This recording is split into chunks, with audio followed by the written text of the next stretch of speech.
Assalamualaikum warahmatullahi wabarakatuh. Selamat pagi semuanya. Mudah-mudahan hari ini kalian sehat-sehat selalu ya. Dan jangan lupa absen dulu sebelum mengikuti media pembelajaran Ibu Neng ya. Hari ini adalah sosiologi part 3. Jadi ini masih sub perubahan sosial dan ini adalah pertemuan ketiga kita walaupun secara virtual ya, tapi tidak langsung memang ya. Tapi nggak apa-apa, setidaknya bisa menghemat kuota kalian, oke?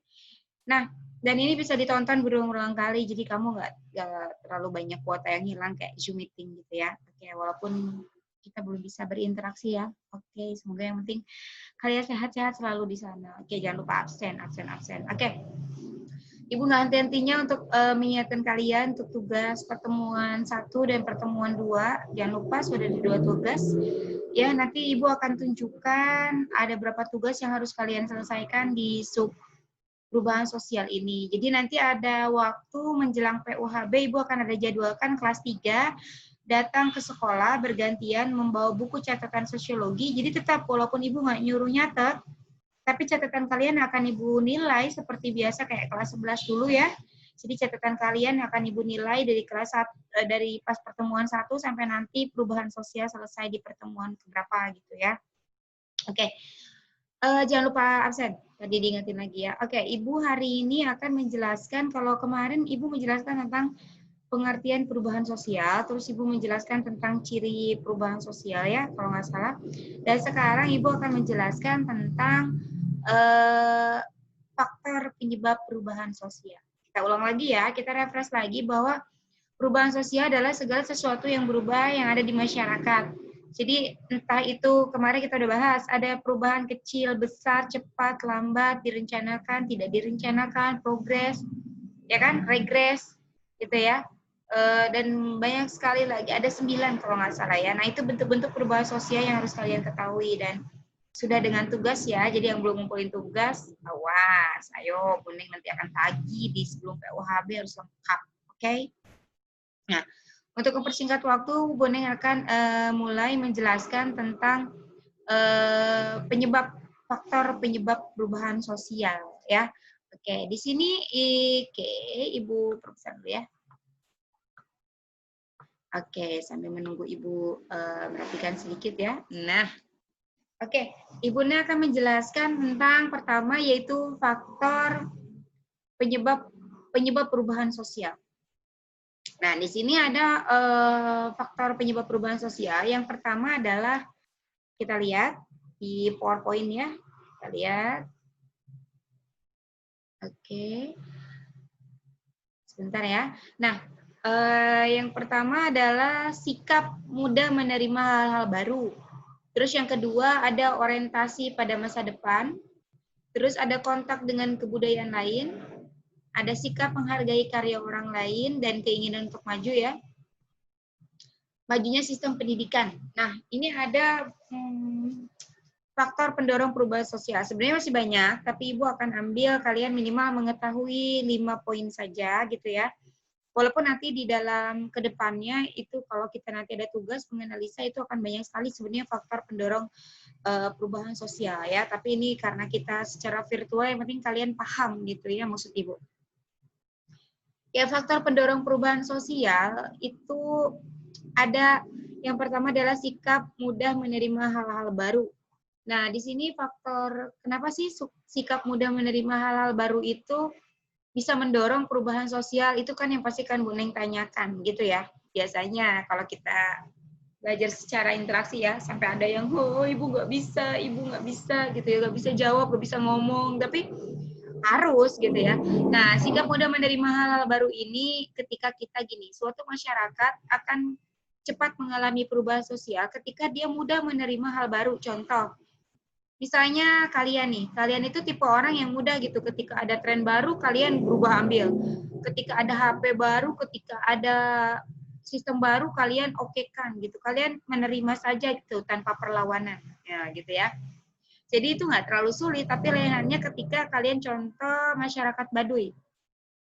Masyarakat Baduy itu memiliki sikap tidak mudah menerima hal baru. Jadi mereka walaupun ada HP, ada fashion yang baru, tetap aja mereka menggunakan hal yang menurut mereka itu udah lebih nyaman gitu. Ya sayang ya. Sampai sini paham nggak kenapa sikap mudah menerima hal baru itu jadi pendorong? Jadi kalau pendorong itu berarti yang mendorong agar cepat gitu terjadinya perubahan sosial sayang ya. Oke, yang kedua ada orientasi pada masa depan. Orientasi itu adalah pandangan. Jadi ketika orang memiliki orientasi pada masa depan, dia akan mengalami perubahan sosial secara cepat tentunya, otomatis. Misalkan gini, kenapa sih kamu harus sekolah? Kenapa sih kalian harus kuliah? Kenapa sih kalian harus belajar? Karena kalian punya orientasi kepada masa depan, kalian ingin jadi pilot, maka saya harus belajar tentang penerbangan. Saya kedepannya ingin menjadi arsitek, maka saya harus belajar bagaimana cara mengukur simetrisnya gambar, kiri kanan, berat, segala macam gitu kan. Orientasi masa depan kalian, oh saya kedepannya nanti ingin hidup seperti ini, gini-gini.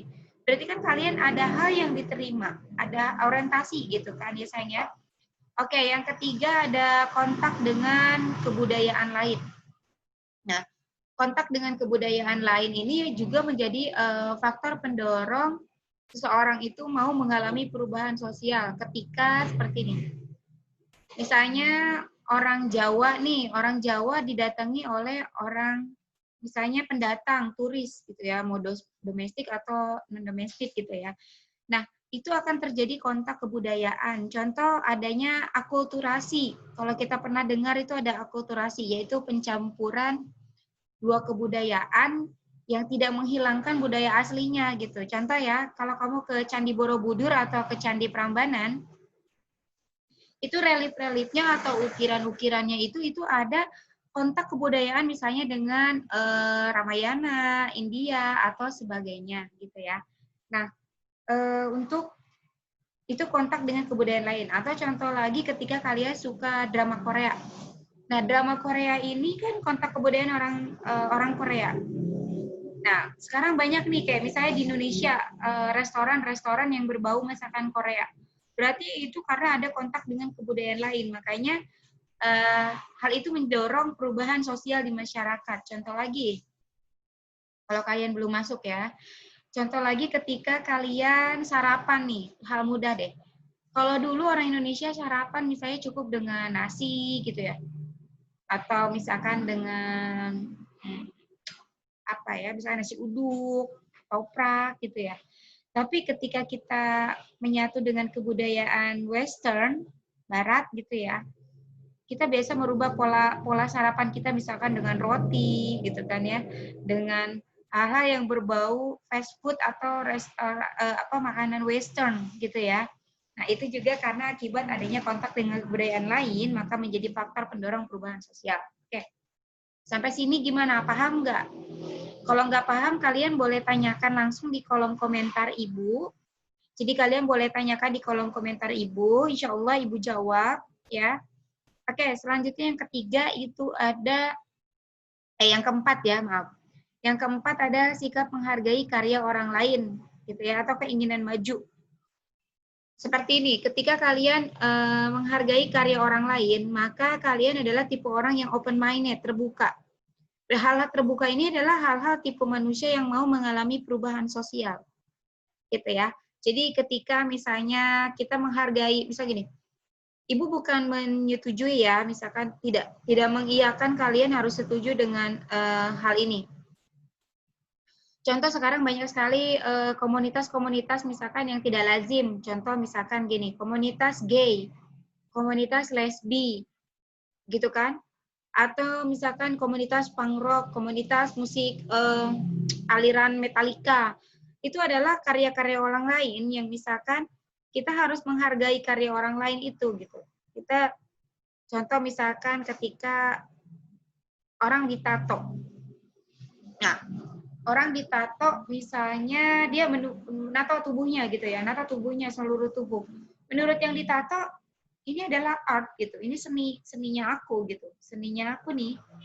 Tapi ketika kita menjudge dia dengan anak berandalan, anak badung, anak gini, berarti kita tipe orang yang tidak menghargai karya orang lain. Sedikit pun itu adalah karya orang gitu ya. Misalnya ketika kamu menciptakan, kayak kemarin nih kakak kelas misalkan menciptakan kerupuk kangkung, itu adalah karya orang lain, kita harus menghargai, belum tentu kita bisa membuatnya gitu ya sayang ya. Oke, sampai sini paham ya sayang ya.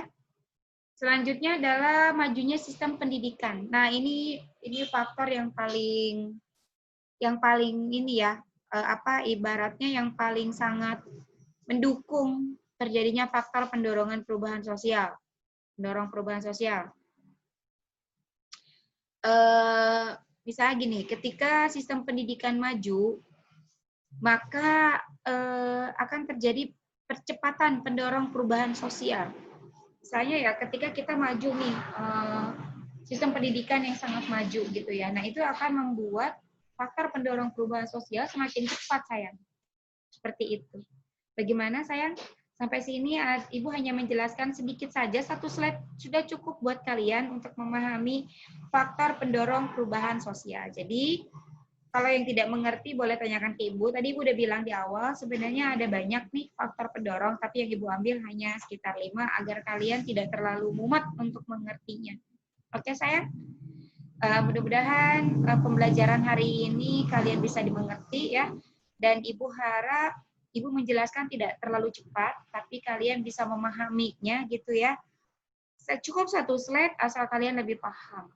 Daripada Ibu banyakin materi, tapi ujungnya kalian nggak paham kan percuma. Ya kan? Apalagi di kondisi seperti ini. Oke? Ibu ingatkan kembali, jangan lupa tugas Ibu di part 1, part 2, dan sekarang ada part 3. Nanti tugasnya dilihat di Google Classroom seperti biasa dan kirim lewat Google Classroom, tapi tetap harus ditulis di buku catatan kalian ya. Karena sewaktu-waktu menjelang PUHB Ibu akan menjadwalkan kalian datang ke sekolah untuk Ibu nilai bukunya. Oke, sayang? Oke, Ibu tutup dengan billahi taufiq wal hidayah. Wassalamualaikum warahmatullahi wabarakatuh. Jangan lupa jaga terus kesehatan, jangan sampai sakit. Oke? Assalamualaikum. Dadah.